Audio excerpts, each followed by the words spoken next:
பெருமைக்குரிய ஆளுமைமிக்க நம் புரட்சி தலைவி அம்மாவின் தலைமையிலான பொற்கால ஆட்சியிலே அம்மாவின் நல்லாசியோடு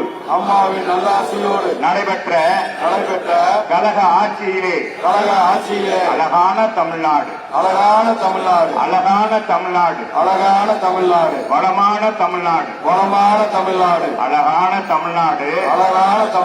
வளமான தமிழ்நாடு கொலை இல்லை குடும்ப ஆட்சியும் இல்லை மக்கள் மகிழ்ச்சியிலோ அளவே இல்லை